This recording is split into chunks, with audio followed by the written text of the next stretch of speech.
So those are the two big dog cognitive behavioral approaches: prolonged exposure, cognitive processing therapy. Now to some of the lesser known, but still category A, is stress inoculation training. And what the VA/DoD says is that while stress inoculation training is not specifically organized around the treatment of trauma, what happens in stress inoculation training is a significant lessening of the arousal and distress. So therefore, it is an effective treatment for trauma. And that is Donald Meichenbaum's picture on the left, and on the right is a picture of Patrick Bedouin's. And those are the two that we're going to discuss. And stress inoculation training, as I said yesterday, is developed by Donald Meichenbaum. He's Canadian, and it's based on Volpe's work around systematic desensitization. It uses that as the primary engine, is developing some relaxation strategies while confronting anticipatory anxiety producing situations. But it adds to it what Volpe didn't get, that Meichenbaum adds to it, is the cognitive piece. What are you telling yourself? What's your head saying to you when you walk into that game or that presentation or that test that is causing you to perceive that as so threatening?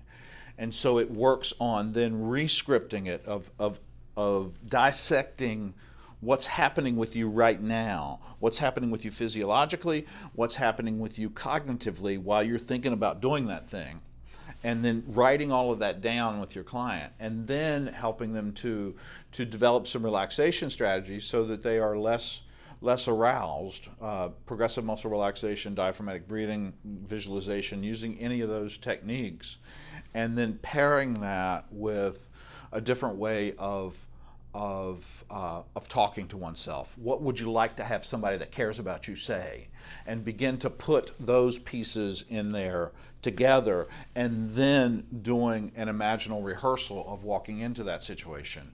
And it works. But you can see that that's a whole session. That's a whole session to be able to do that. It's four-wheel drive. It's clunky.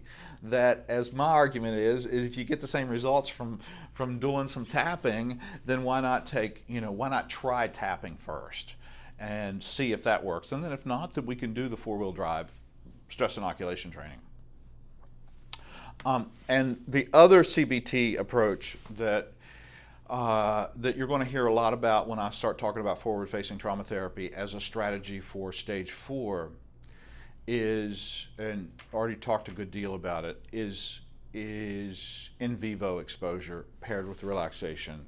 And he called that direct therapeutic exposure, and that is an evidence-based treatment, is that clients who leave your office and confront the perceived threats of their life in a relaxed body are activating that ingredient that heals trauma, which is reciprocal inhibition. They're doing exposure, they're doing relaxation, there is a diminishing of the symptoms. And so coaching them to do that, I think direct therapeutic exposure should be added to every treatment. It should be what your clients are doing between sessions. That's your homework for them, is confronting perceived threats with a relaxed body. That's direct therapeutic exposure in its simplest form. Okay. And now EMDR. EMDR, eye movement desensitization, is the most researched form of treatment, psychological treatment in the history of humankind. It is effective. What we saw with Benish, Imel, and Zach's study is that EMDR is no better than prolonged exposure or cognitive processing therapy or the other CBT, trauma-focused CBT methods. It's no better. The outcomes are no better. But what they don't say is that EMDR gets those results in about half the time. So, looking at it through that lens, that maybe EMDR is a little bit better. Outcomes no different, but less dropout and quicker results. So that's an argument for why EMDR should be part of your arsenal or your resources of working with trauma. If you're going to work with trauma for the rest of your career, get at least level 1 trained in EMDR. And I'll just say this up front, there's a couple of ways of going about that. There is the training through the EMDR Institute, and that's a whole regimen. I think the way it's done now is that level 1 and level 2, it's all integrated into one thing, and so you do a 2-day process over a weekend of training, and then you do consultation and practice for the next, I think, 3 months or so, and then you do a second weekend training, and then you continue with consultation and supervision, and that leads to a certification as a certified practitioner of EMDR through the EMDR International Association. And that's a pretty expensive ride. It's somewhere between $5,000 and $6,000 to do that whole process. There are a couple of more inexpensive options. There are, as I was certified as an instructor to teach through a university, and so I taught EMDR as both a coursework and I taught it as professional development through both at Florida State and at University of South Florida. And you can look at different universities that are offering that as part of the curriculum, and that's a cheaper and a little bit more immersed way of doing that.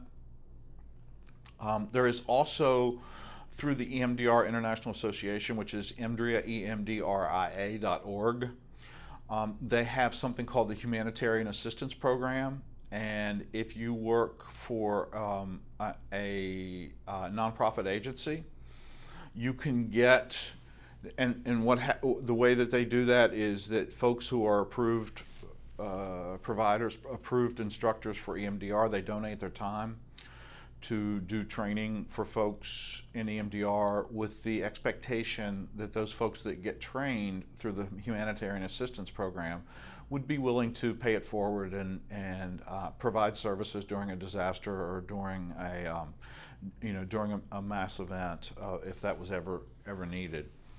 And so that's about a half price option in terms of the training. Then if you want to do the certification, you still have to jump through all of those hoops, which I think is 20 hours of consultation and videotaped. There's some hoops you have to jump through. It's a pretty stringent process. So somebody that is certified in EMDR, anytime I get a call from a client that is wanting to know how to find a good therapist in New York or a good therapist in Birmingham, Alabama, what I do is I send them to Emdria's website and I say, this is not a guarantee that this person is an excellent therapist, but what it is a guarantee of is that they have done the requisite, that they have done the work and they've had that work supervised by somebody who is an expert. So your chances of getting a good therapist who is skilled with working with trauma from the pool of folks who are certified EMDR practitioners is probably better than it is from just a listing of psychotherapists in the community. And then finally, controversially, Linda Curran does a 3-day training through PESI, and it was kind of rogue and a little bit maverick 4 or 5 years ago when she started this, and EMDR tried to sue her, and they dropped the case because they really couldn't, because once Francine released the book, there was this whole idea that the only way that you could practice EMDR was if you were trained and certified through the EMDR Institute. And that was holding to a standard much higher than any other. You don't have to practice CBT, you don't have to go get trained in CBT and get certified in CBT to practice CBT. If you are a licensed professional, you can buy the books, you can do home study, you can do whatever else that you want to do, and you can practice CBT. Well, once Francine released the book in 1995, Principles, Practices, Protocols for EMDR, that any therapist can read that book and practice EMDR. You don't have to have the training and certification. Now, if you ever got sued and you didn't have any training, then you would probably be liable. But that's not the standard of the field, is that you don't have to get certified. So what Linda Curran has done is build a pretty good training. I've seen snippets of it. It's video recorded. And she does this for PESI all around the country. It's a 3-day training. It's everything you need to know about trauma and nothing that you don't. And I think it's about $400. So the problem is that if you do Linda's training for cheaper, you're never going to get certified.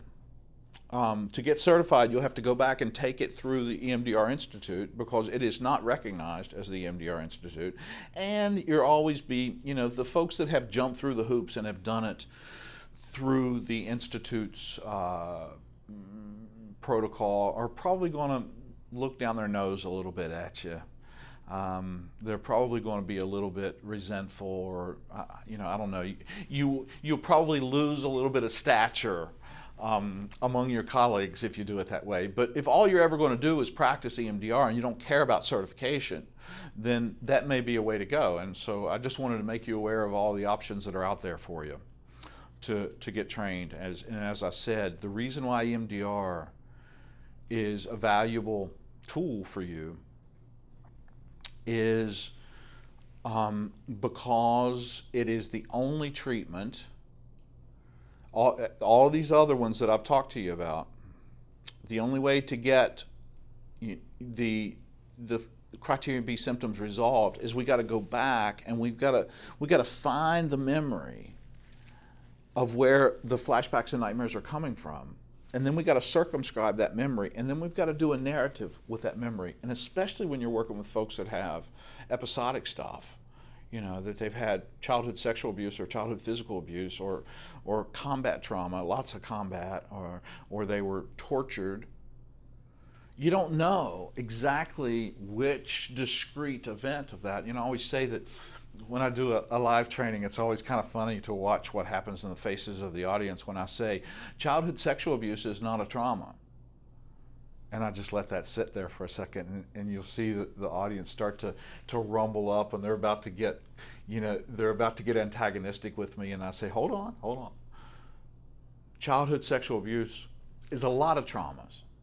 It's not a trauma, it's a bunch of traumas. It's lots and lots and lots of them. It's episodes. And you don't know which of those episodes from which the flashbacks and nightmares are coming from. Now, a lot of times you do one of those and it captures the flashbacks and nightmares, but sometimes it doesn't. And if all you got's a narrative process, then you see what's happening, and you got to just kind of four-wheel drive your way through lots of going back to the memories until you find what it is that is driving the intrusion, those sensory fragments that are coming forward, where EMDR, much more elegantly, works with the fragment. You set up the target of EMDR is the flashback. And then as you begin, and I'll walk you through the setup here in just a second and show you what that looks like. The setup is all potentiated to get this shifting.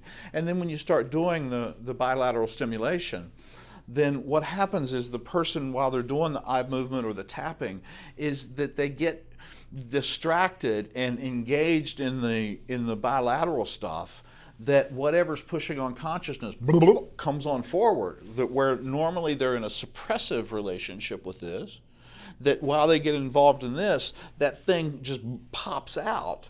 And when it pops out and the person goes, oh, I didn't remember that, and they start talking about it in between sets, that's the integration process. It gets desensitized, and you can resolve, and then there's another piece that's from a different episode, and you keep doing it, and it can get all of those pieces from multiple episodes of a trauma inside of a single session, which it can't do in a narrative protocol.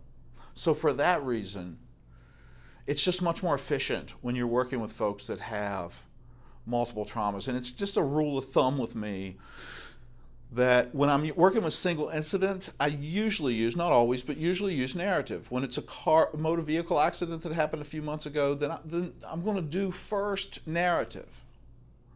But when I'm working with somebody that has multiple episodic trauma, then I'm almost always going to go EMDR first route. That's not hard and fast. That's kind of a rule of thumb.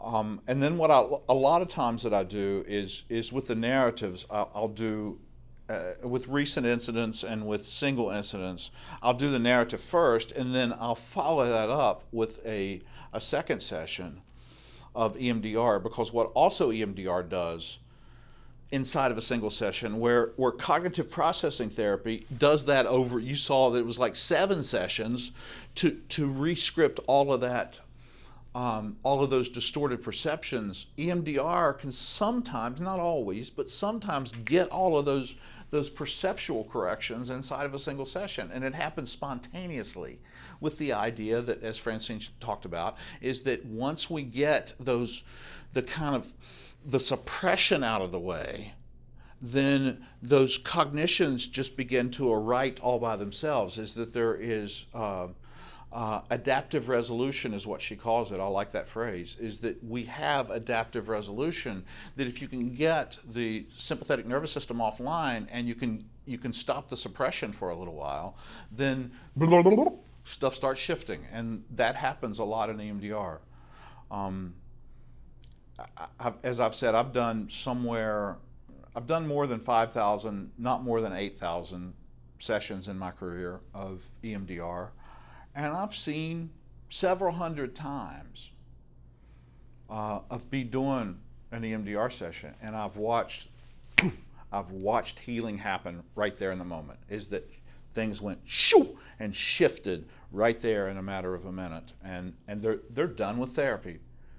And I've not ever had that with any other methods. You know, that mostly what happens in psychotherapy, the way people heal, is you do some good work with them, and then they take that, and then over the next week they're cogitating on it, and they're changing it, and they're thinking about it, and they end up resolving over a period of weeks. With EMDR, you see that happening frequently in real time. And that's another cool way of doing that. So I already kind of said this. I won't spend any time on that. I do want to EMDR is a little bit confusing, because when you read Francine's, I think it's gotten a little less this now, but she came up with these 8 phases of treatment. So that EMDR treatment is in these phases. And then there is 11 steps for the actual EMDR protocol. So the 8 phases of treatment are client history and developing a treatment plan. So the assessment process, preparation, which would include the therapeutic relationship, doing assessment of what it is that is causing the most of your client's problems. The desensitization, which is the actual implementation of the EMDR protocol, and then installment is what she calls the process of cognitive restructuring. Body scan, developing interoception, of beginning to notice what's going on physiologically, and then closure, and then reevaluation. So it's messy. It was trying to take this, and you'll see these things when we get into actually doing an EMDR session. She's got these same things that she identifies this as the structure of the treatment trajectory. These 8 things, but they're also part of the actual EMDR protocol. So it ends up being messy and confusing. I don't think it's the best job that we could have done. I like our 4 stages better. It's a lot kind of cleaner. Is that we do preparation and relationship building, we do psychoeducation and relaxation, we do integration and desensitization, and then we do post-traumatic growth and resilience. That's a much simpler way to do this, and EMDR is in that third integration and desensitization. So I told you yesterday or previously on in this training that EMDR uses an accelerated informational processing model. This is the idea that things are stuck. And she wrote this, this was early 90s. So it was before we understood a whole lot about autonomic nervous system functioning and the way that it impacted trauma. And it kind of bears out, is this idea that brain functioning is stuck. There's diminished neocortical functioning, and when you don't have neocortical functioning, then you can't think. You can't change perceptions while the neocortex is shut down. So what the UK published a study in the early 90s that the bilateral stimulation, specific psychotic eye movement, which EMDR uses most, whether that's with your fingers or with a light bar or a lap scan, uses this, your clients end up doing this with their eyes while they're following your fingers. And what that's demonstrated in some research is that produces a relaxation response. And it's certainly distracting. And while they get the relaxation response, then neocortex is re-engaging, and whatever is pushing on consciousness begins to come forward. As it comes forward, they've got language, can start to, you do a set, an EMDR set for, 45, 60 seconds, slow down in the middle of the field of vision, and then you ask your client, what's coming up now? And a lot of times they'll go, I didn't remember that happened, but I'm now remembering blah. And that's an amnestic fragment, sensory fragment of the trauma that has been suppressed or buried that has come forward. And once if that's the thing that's driving the flashbacks and the nightmares, once that comes forward, it gets integrated, the flashbacks and nightmares are not there anymore. So that's that's what she's talking about as it being an accelerated informational processing system. It's multimodal. You've seen that. It's cognitive, it's behavioral, it's affective, it's body-oriented, somatic. There's lots of stuff going on with the EMDR. And so finally, for EMDR, the way an EMDR session works is that there's setup and then there's processing. So when I'm setting up an EMDR, I ask, so what are we working on today? And let's say that my client is saying, well, I'm having a lot of flashbacks about that car accident that I had 3 years ago. And I'm saying, okay, well, let's work on that. So as you think about that motor vehicle accident,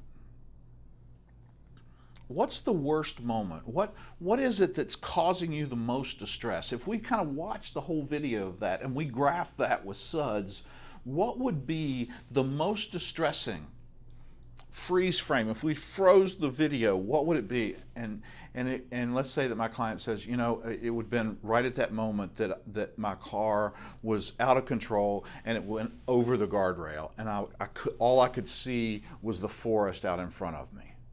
And I say, okay, cool, let's use that. That's the target. Now, as you are calling up that image in your mind of looking out at the forest, and what words go with that picture that best represent the negative belief that you have about yourself? I'm going to die. I'm dead. Okay, that's a good one.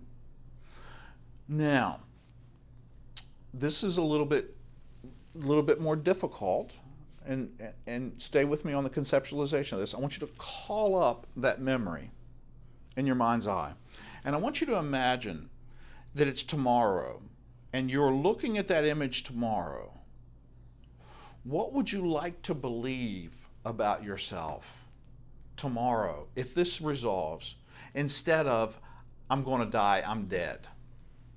What would you like to believe? I'm healthy. Cool. Let's use that. So now call up that image, superimpose over top of that image the words, I am healthy. On a scale of 1 to 7, where 1 is completely false and 7 is completely true, how true does that feel in your gut right now when you look at that image of going over the guardrail and you hear your head say the words, "I am healthy"? And my client says, "Not very much. It's like a 2. I'll write that down. Okay, good. Nice job. Now, when you call up the image of going over the guardrail and you hear the words, "I'm dead, I'm going to die," on a scale of 0 to 10, where 0 is no distress or no disturbance, 10 is maximum distress or maximum disturbance, then how distressing is that memory for you right now? It's like an 8. And I write that down. And I say, okay, what emotions are, actually I got that wrong. I did that out of line. First I'm going to do emotions and then such. When you look at that image, what emotions come up? Well, I'm afraid, I feel fear, I feel ashamed that I lost control of my car, I feel anxious and out of control. And I'm writing all those down. And I say, okay, now on a scale of 0 to 10, how distressing is that fear, that feeling of being out of control, of shame, of all of those? And now it's an 8. And then the last piece I say is, okay, where in your body do you feel that 8? Oh, in my stomach.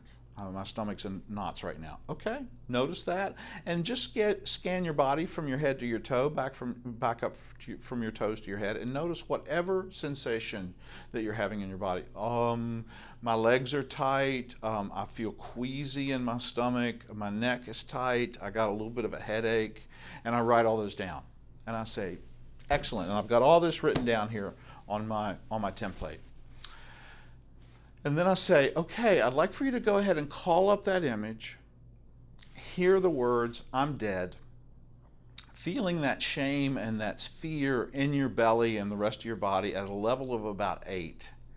And I want you to start with that and keep your eyes here on my fingers. And what I usually do is I take a pen and I put a dot right on the end of my finger. And I say, I want you to focus your eyes on that dot and just keep your eyes on that dot. And I do this, and I'm sitting beside them, so I'm out of their field of vision. So they're sitting there in front of me, and I do this for about, sometimes I count, I usually do somewhere between 25 and 30 sets. Usually I just kind of let it go, and what I'm doing is I'm relaxing the muscles in my body. I'm just, I'm looking at them, and I'm just staying relaxed. And what I'm doing is I'm making sure I'm pushing their eyes all the way over to the full range of their vision. And I'm moving it at a speed that they can tolerate. And I do that for 40 seconds or so, and then I slow down here in the center of their field of vision, hold my fingers for a beat, drop my fingers, and I say, what do you notice? What's coming up? And a lot of times, the first couple of times I do a set of EMDR, my clients go, nothing. And I say, the thing you always say with EMDR is some permutation of go with that, or notice that, or just see where that takes you. And so I always tell my clients that usually the first 3 or 4 or 5 sets, a lot of the folks that I do this with don't get anything because they're getting sophisticated with the process, and just trust that. Just notice what you notice. Don't try to make anything happen. And we just go. And what happens is that the first couple of times that I instruct them, and then what happens is for 30 or 40 minutes, I just do, I don't say a word. I do the sets, I slow down, I drop my hands, and I go, and they share, and they talk for a little while, and I listen to what they're talking, and they bring forward, and I never know, it just hops all over the place, and a lot of the times I can't make any sense of what's coming up. So this goes on for 40 minutes or so, and it's jumping around. There's just they're talking about a childhood memory that seemingly doesn't have anything to do with it, and then they're jumping ahead to thinking about what they had for lunch yesterday, and a lot of times it's just hopping around to this whole mosaic of stuff that I just don't even understand, and it's challenging at practicing EMDR to just trust the process. And I've had to do it enough times that I can just now sit and trust that things are happening exactly the way that they're happening. Early on, I would get so scared that they were just, down some cul-de-sac that didn't make any sense at all. But today I just do that, and a lot of times we get done with an EMDR session and it's like, I don't know what this was. And 8 out of 10 times they come back and say,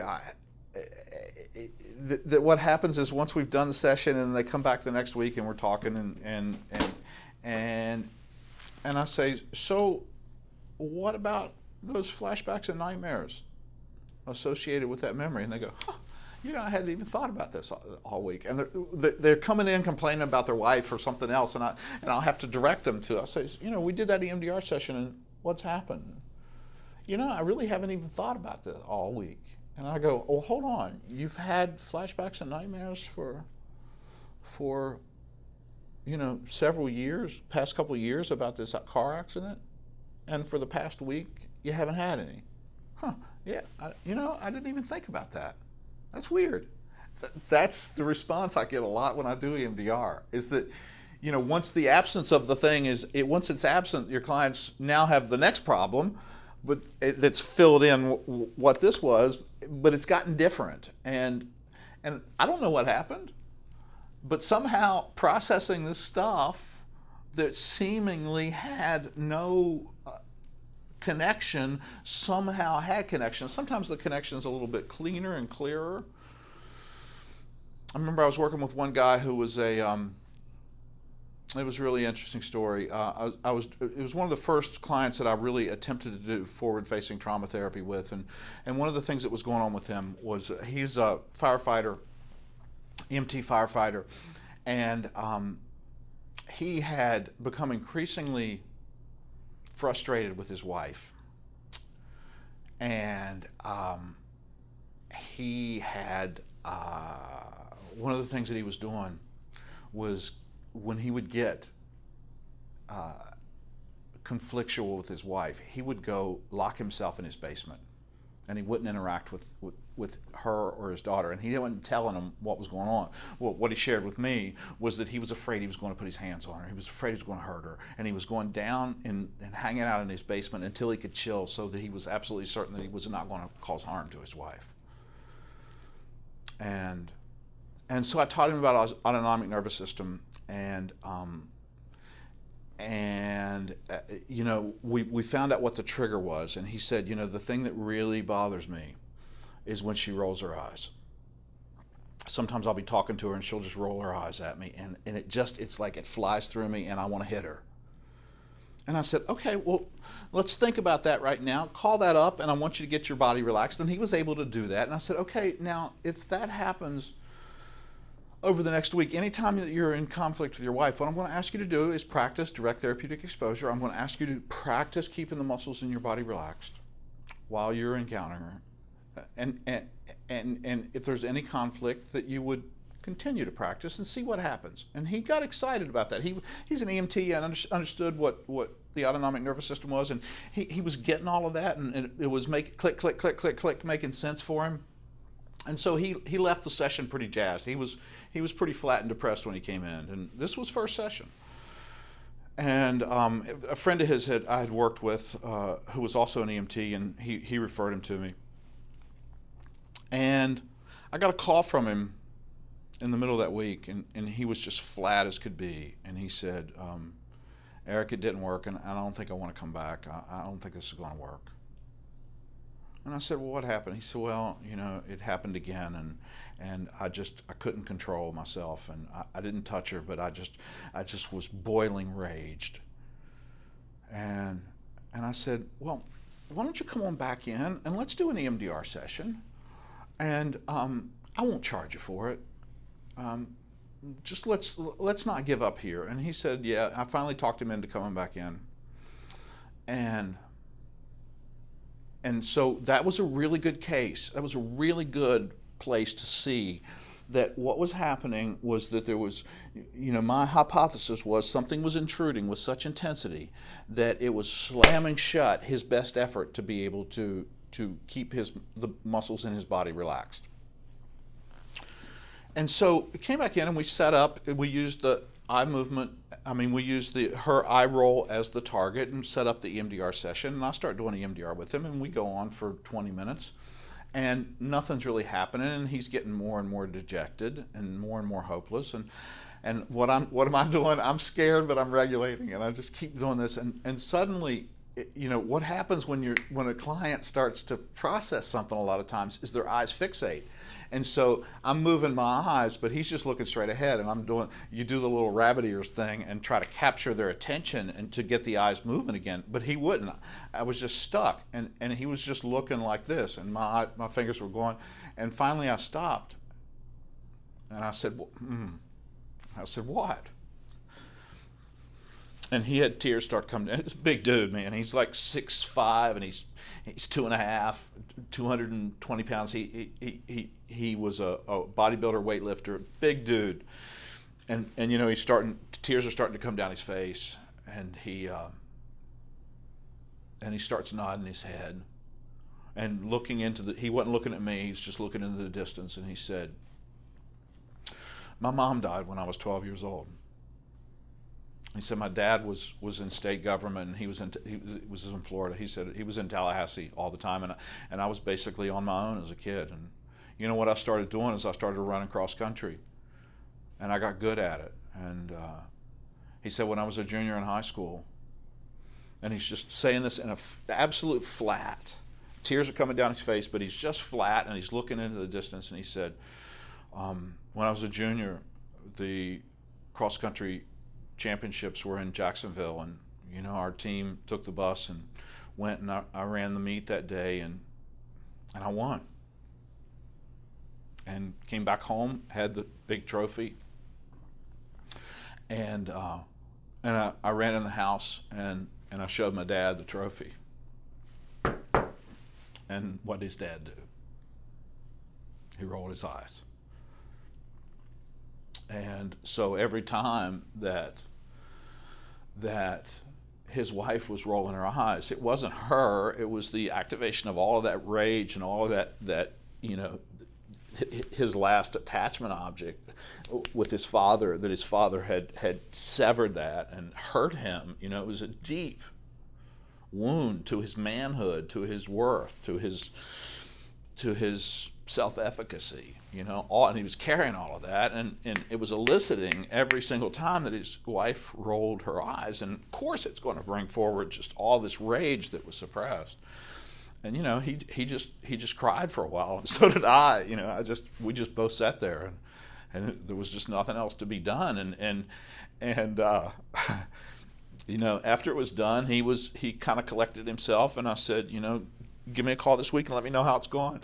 And 2 or 3 days later, I got a call from him, and bright affect, and kind of joking, and he said, "Hey, bro, how you doing?" And I said, "So what's up?" And he said, "I just wanted to tell you that last night my wife rolled her eyes at me, and I was able to I looked at her and said, 'Honey, I loved you. Let's go have dinner.'" And just was completely, it didn't activate anything in him. And that's just a really nice way of illustrating not only the way that EMDR works, but the way that trauma therapy works. Is that there was an event that had all of this charge that was suppressed, and he didn't even know, he had forgotten about it. Like it was amnestic, but it was exerting all of this energy, and it had struck. Part of the whole reason that he had become a bodybuilder was because he felt weak and inadequate. So it structured it was driving a whole lot of his life, but he didn't even know that was there. And the EMDR brought that forward. It got integrated. He put language to it. It got desensitized. It's no longer impacting him. So that's a nice illustration of the way that works.